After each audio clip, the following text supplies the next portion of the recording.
Okay guys, I have a couple more videos on some updates we done on the Ford unibody that I'm gonna run probably this week and next week, and then we'll see where I go from there, but hope you enjoy it. Welcome back to part 4, 1962 F100 unibody updates. To do on the truck before it'll be finished. Changes the control arms on the front. That's the old one. And the way we took this out, I just took the 3 nuts off the strut, let the strut drop down, and then we took the ball joint out of here, and when we did that, then that let this swing out, which allowed these bolts to come out of the A-arm. So we'll just put it back the same way. Just prop this back up, jack it up to it, put the ball joint back down in here. Then the strut ought to go right back up through the 3 holes. Yeah, 3 studs that go up through 3 holes there. Pretty simple, not a lot to it. Okie dokie. Got it back in there, just put the nut on it. And we got the strut fed up through the 3 holes there.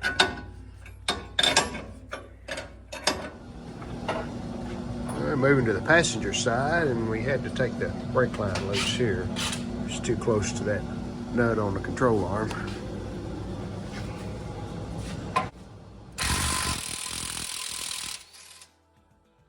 We're just looking at where they cut out the inner fender for the independent front suspension that they put in. This a Crown Vic? Yeah. Pretty neat job there.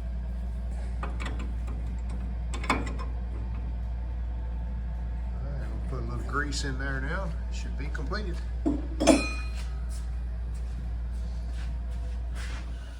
New project this morning. You notice we pulled the axles out of the rear end. The ratio on this rear end, no tag on it, so we can't check it until we get the center chunk out. But we're thinking it's geared pretty low, because when we were driving it at 60 or 55 or 60 mile an hour, we was about, what, 2,800 or 2,500? Yeah, 2,500 RPMs or a little more maybe. So that's not very good for gas mileage, and keeps the engine revved up pretty good too. So we pulled the axles out. I have a 9-inch Ford rear end. It's right here. We were hoping that it would be close enough to it would fit right in there and we can just change the whole thing, but won't work. This rear end's probably 2.5 inches wider than the one I have. So what we're going to attempt to do is just change the center chunk. The splines are the same. They're both 28 spline rear ends. There's one of the axles that we pulled out. So we're going to attempt to just change the center chunk, because that rear end over there is a 2.75 gear ratio, which would be probably about right for highway speed. He's getting ready to take the last nut off of the center chunk, and we're going to drain the fluid out, get that pulled out, and then we'll know what ratio we have once we can check it, and we'll go from there. Here's a 9-inch out of the truck, and it's a 3-to-1.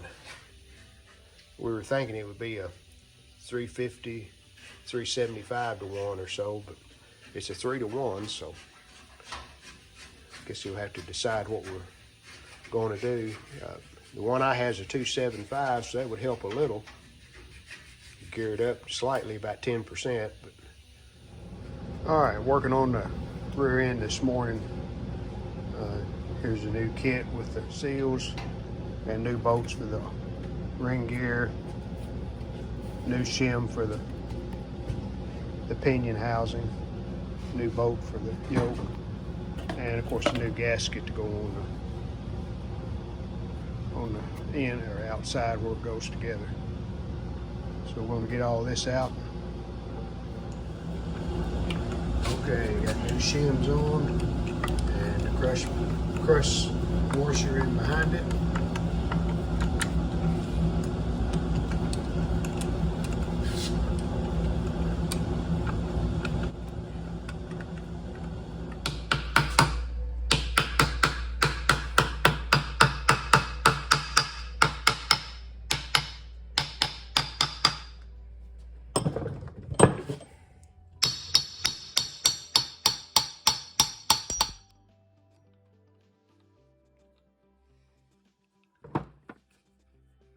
If you'll notice, that nut has some Loctite in the threads, so once we get it on, it won't come off.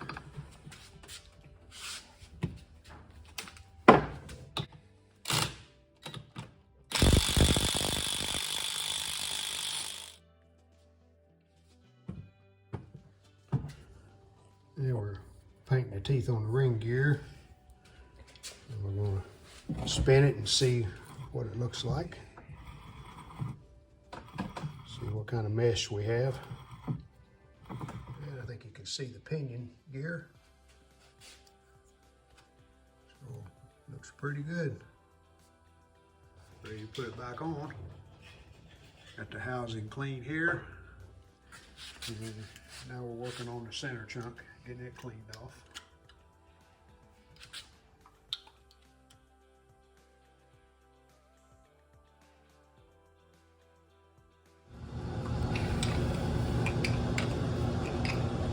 And as most of you know, on the 49 inch, you can't get a socket on the bottom two nuts.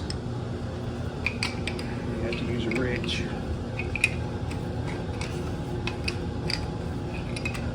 Tighten down, torque the bolts, ready for the drive shaft and the two axles.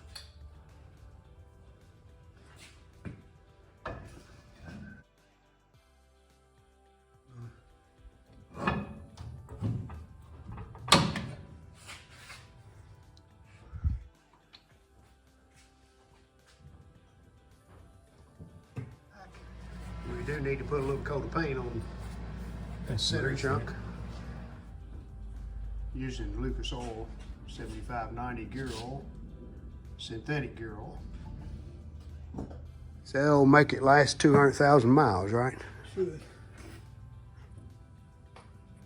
I've already got about 300 on it.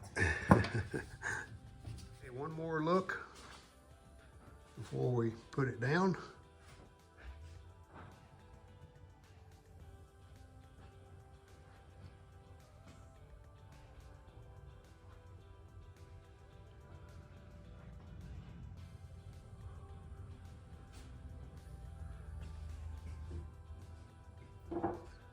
And by the way, that held 2 quarts, right? Yes.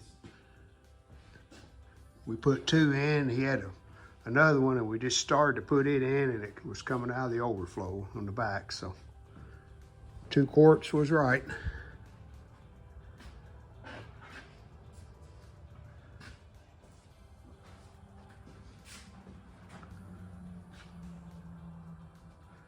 The bed liner really makes the bottom look nice.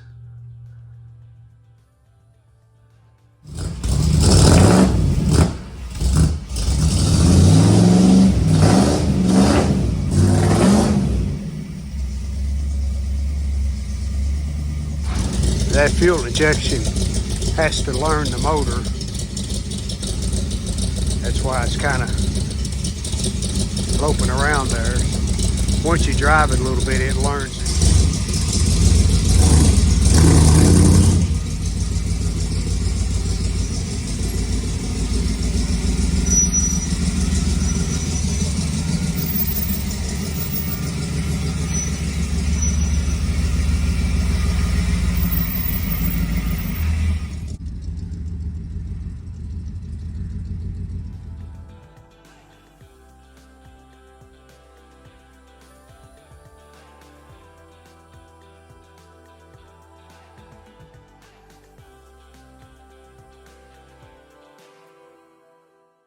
Full video coming soon.